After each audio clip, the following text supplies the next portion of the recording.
You'll never know if you don't go. You'll never shine if you don't glow. Hey now, you're an all-star. Get your game on, go play. Hey now, you're a rock star. Get the show on, get paid. Only shooting stars break the mold. Welcome to another episode of the NRL Allstars podcast. Barnesy here, your host of the Allstars podcast, here for a final thoughts for NRL TLT for round 20 this week. I was on the official show yesterday. If you didn't catch it, I shared to all the socials, so make sure you go follow there.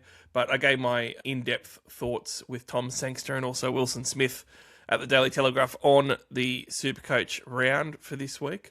But as always, I don't get to do the All-Stars spin or do quite as much digging as I like to. So I've got a quick episode this week just to go through a few points that I didn't get through on the official show. So I'm going to go through not all of the games, just some of the games that have some interesting stuff to talk about. But before I do, make sure that you do subscribe to all the socials and also to the show on YouTube, Spotify and iTunes. Get asked all the time, when's the show dropping this week and everything.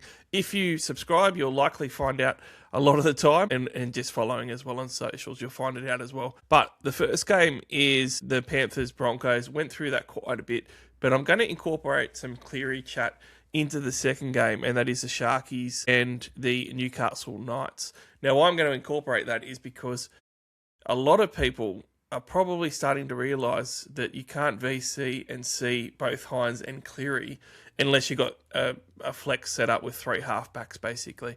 And those people that do have a flex set up with three halfbacks, it is quite beneficial at the moment because Cleary and Hines are pretty big hitters. We've got the 197 from Hines last week. Cleary could absolutely blitz it this week. Giving yourself a double crack at being able to have either of their scores in a given round, it's a pretty advantageous setup. Obviously, the drawback is that you're not going to be able to have three fullbacks.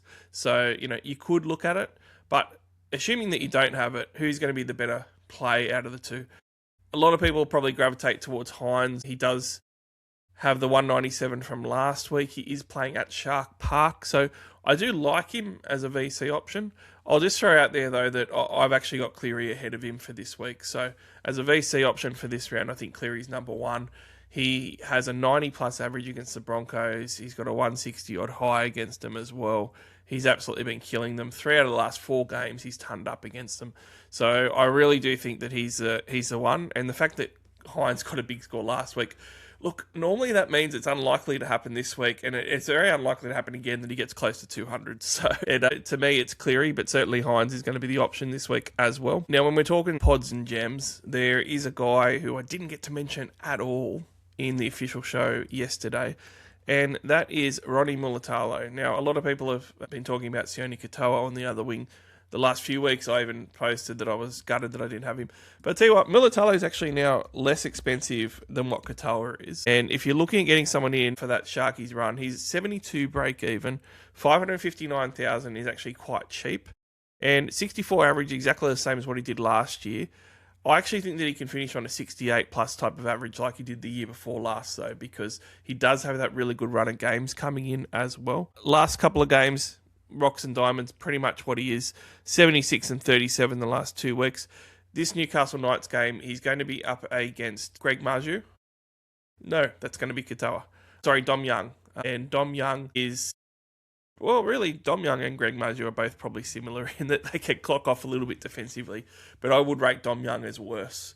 And certainly Dom Young is a good matchup for him when he's got the ball. It's going to be interesting, the air battles that they have on that side of the field. But at home against Dom Young, I reckon that Mulatalo is a special to go for at least 1 try. Often he needs 2 for a big score.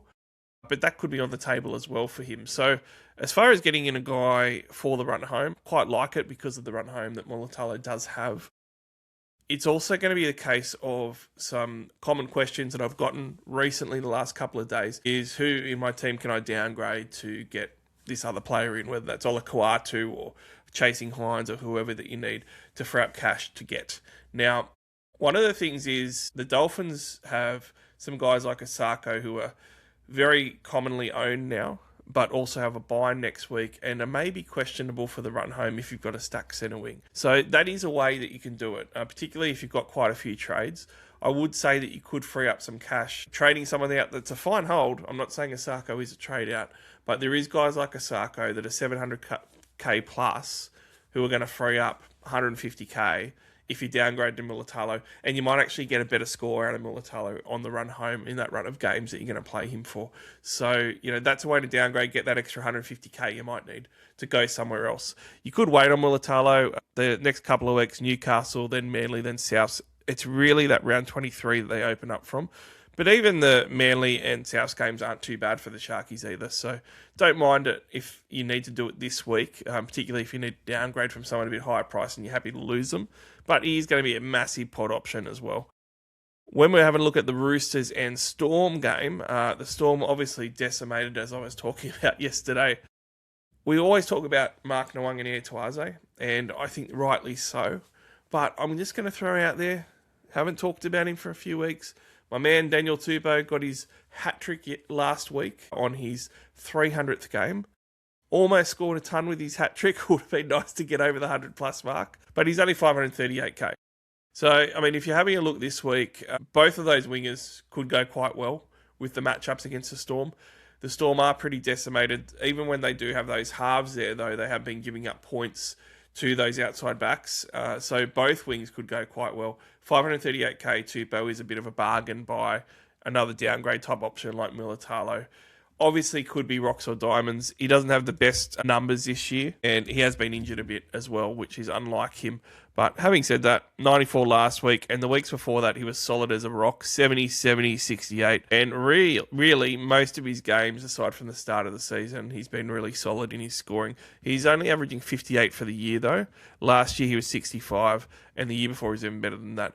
I expect him to go to closer to a 65 plus average. To do that, he's probably going to need to average 70 plus on the run home.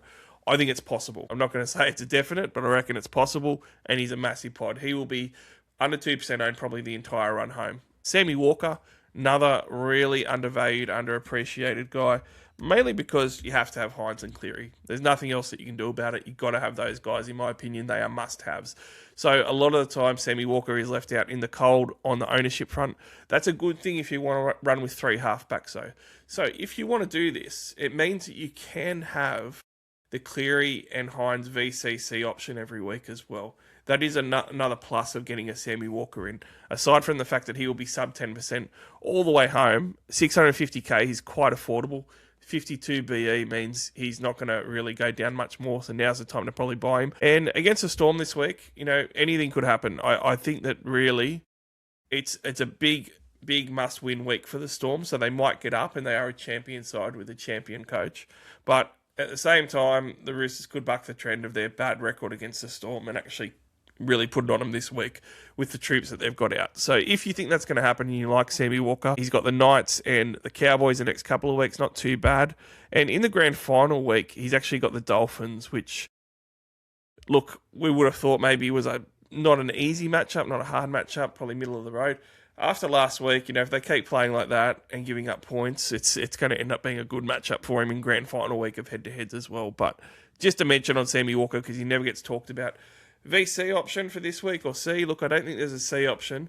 VC option, some people might want to buck the trend and go complete pod and go, you know what, I'm going to back Suafar Longo to go 100 plus because I reckon he's going to have the ball in his hands all the time. It's an okay theory. He is a very good scorer, even with those halves in the team. If he does get his hand on the ball a lot more, maybe he can go 100 plus easier. But I actually like Nwanganiatuase if you want to go uber pod.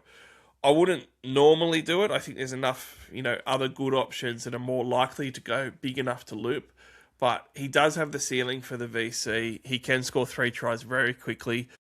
On Marcus Leo at the moment, I believe that's a really good matchup for him to look at a hat trick. So if you're a head-to-head player especially, and you're really thinking you're behind in your matchup and looking at the teams you reckon that you're going to lose and you need to win it and you need a point of difference, looking at a pod VC option is often the best way to go. It doesn't hold the risk of having a pod C, but it does have the upside that if you can nail a Mark Nwanganiatuase VC, then all of a sudden that 140 plus could be huge in getting you a win this week in your head-to-head. Raiders vs Souths. I'm specifically segueing to this one because this is another guy that you can look at for a big balls pod C option. I'm going to throw out there, Tallis Duncan normally scores a ton every time he gets a try. So if you think he can get a try against the Raiders, then he automatically becomes a bit of a pod C option. It's probably likely that I think that he gets a try, if I were to guess. But he did get 87 against the Raiders earlier in the year when he didn't even get a try. But you're looking at his try games, he's gone 101, 147, a terrible 52, and then he's gone 117 and 104. So 4 out of 5 games that he's scored in, he's gotten a ton. And one of them was a big ton edging towards the 150 mark. So if you think that he's going to score, he's a definite C option, and hardly anyone at all will put the C on him. So real big balls pod one right there. Warriors, Dragons.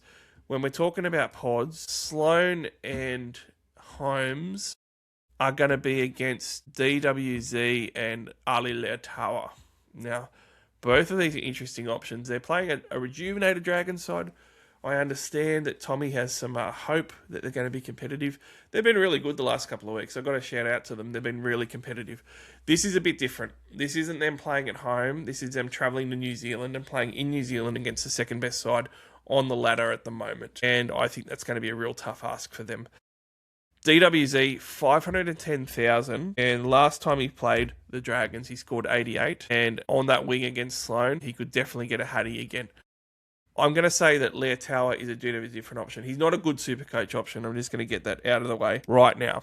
I would not want to buy him normally, but here's the thing. We're looking at guys like a Wishard as a downgrade to fund elsewhere. Leotawa is in the 300s. He's only 367,000.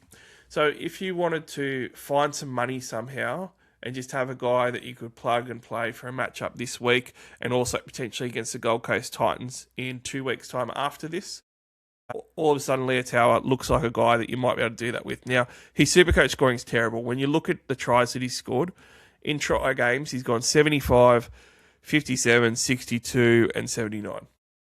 It's not been good. But when you look at that matchup this week, in particular against that Dragons side, you have to think he's going to get some attack, whether that is getting some try assists, line break assists away to DWZ, or whether it's scoring himself, I'm not sure. But he's also a young guy that's always shown the talent, and I thought the last couple of games he's looked quite good and improved, and probably where I thought he would be last year. So again, I don't think he's a good SuperCoach option, so don't get me wrong, everybody. But he is a downgrade option because he's so damn cheap. 367k. You're not spending much at all. He's not a buy.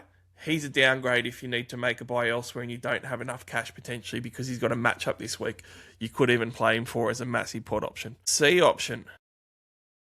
TMF. Look, I don't think that there's been a more surprising career trajectory than what we've seen with him as far as SuperCoach goes. It's crazy how much he can score a ton this year out of nowhere and just get all these assists. I think he had 4 line break assists last week. And he doesn't get talked about or given as much credit as he should. He's kept Luke Metcalf out of that side, and he is a legitimate option for this week if you're looking at a pod C. Probably too late in the round for a VC, but he deserves a shout out. I don't have the balls to do it, but if I owned him, and I don't, and I'm upset about it, but if I did, he could very well be the biggest pod C of the week if your Cleary or Hines doesn't work at the start of the week. Titans Manly, another combination of pods here for the centre and winger. Kohler and Hopper. These are 2 guys who I think on the matchup against the Titans could shine. Kohler didn't play them yet this year. He's coming off a 70, 86, 97, 71, 74 his last 5 games. 5-round average of 80, 3-round average of 84, 688,000.